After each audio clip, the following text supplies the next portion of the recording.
ये कहानी है थॉमस की। एक ऐसा लड़का जो आम लोगों जैसा नहीं था। उसके पास एक अजीब ताकत थी। वह उन सायों को देख सकता था जो मौत आने से पहले दिखाई देते हैं। जहाँ ये साए होते हैं वहाँ कुछ बुरा होने वाला होता है। एक दिन थॉमस एक भीड़भाड़ वाले रेस्टोरेंट में काम कर रहा था। चारों तरफ लोग हंस रहे थे, खाना खा रहे थे, अपनी जिंदगी में खुश थे। लेकिन उसी भीड़ के बीच एक डरावना साया घूम रहा था। वह लोगों के बीच ऐसे चल रहा था जैसे किसी को ढूंढ रहा हो। किसी को कुछ नजर नहीं आ रहा था, लेकिन थॉमस उसे साफ देख रहा था। उसका दिल तेजी से धड़कने लगा। स्टोनी के सामने। स्टोनी, थॉमस की गर्लफ्रेंड। ये देखकर थॉमस डर जाता है। उसे समझ आ जाता है कि स्टोनी खतरे में है। थॉमस तुरंत सोचता है और एक चाल चलता है। वह ऐसे दिखाता है जैसे मजाक कर रहा हो और स्टोनी की तरफ फ्लाइंग किस करता है। इससे उस साए का ध्यान भटक जाता है और वह कुछ देर के लिए स्टोनी को छोड़ देता है। लेकिन अब वह साया थॉमस पर शक करने लगता है। वह उसके बहुत पास आता है, जैसे जांच रहा हो कि क्या थॉमस उसे देख सकता है। थॉमस बहुत डरता है, लेकिन अपने चेहरे पर कोई भाव नहीं आने देता। वह बिल्कुल शांत खड़ा रहता है। कुछ सेकंड बाद वह साया वहां से हट जाता है।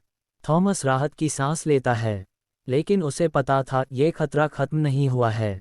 तभी रेस्टोरेंट का दरवाजा खुलता है। एक आदमी अंदर आता है, सूट पहने, बिल्कुल सामान्य दिखने वाला। लेकिन थॉमस देखता है कि उसके पीछे बहुत सारे शैतानी साए चल रहे हैं। इतने साए उसने पहले कभी नहीं देखे थे। थॉमस समझ जाता है कि यह आदमी बहुत खतरनाक है और शहर में कुछ बड़ा होने वाला है। वह उस आदमी का पीछा करता है और शहर के बाहर एक सुनसान घर तक पहुंचता है। घर के अंदर बहुत अजीब माहौल होता है। ठंडी हवा, सन्नाटा और डर। वह देखता है कि वहाँ कई लोग आते जाते रहे हैं। तभी उसे एक कमरे से आवाज़ें सुनाई देती हैं। जब वह दरवाज़ा खोलता है तो वह चौंक जाता है। अंदर बहुत सारी आत्माएं तड़प रही होती हैं और एक काला भंवर सबको अपनी ओर खींच रहा होता है। थॉमस डर जाता है और तुरंत वहाँ से भाग जाता है। वह पुलिस चीफ के पास जाता है और सब बताता है। उसे पता चलता है कि उस आदमी का नाम मशरूम हेड है, लेकिन पुलिस के पास कोई सबूत नहीं होता। इसके बाद शहर में अजीब घटनाएं होने लगती हैं। हमले, मौतें और हर जगह वही साए। एक दिन थॉमस अपने घर आता है और बाथरूम में देखता है कि मशरूम हेड की लाश पड़ी है। वह हैरान रह जाता है। उसे समझ नहीं आता कि अगर वह मर चुका है तो फिर वह अब तक किसका पीछा कर रहा था। तब उसे समझ आता है कि वह एक आत्मा का पीछा कर रहा था, यानी असली खतरा कोई और है। जांच के दौरान उसे एक टैटू मिलता है, जो एक खतरनाक संगठन का निशान होता है। ये लोग विनाश चाहते हैं। थॉमस समझ जाता है कि अगला हमला किसी भीड़भाड़ वाली जगह पर होगा। तभी उसे याद आता है, स्टोनी मॉल में काम करती है। वह तुरंत मॉल की तरफ भागता है, लेकिन वहां पहुंचते ही गोलियां चलने लगती हैं। लोग डरकर भागने लगते हैं। पूरा मॉल एक जाल बन जाता है।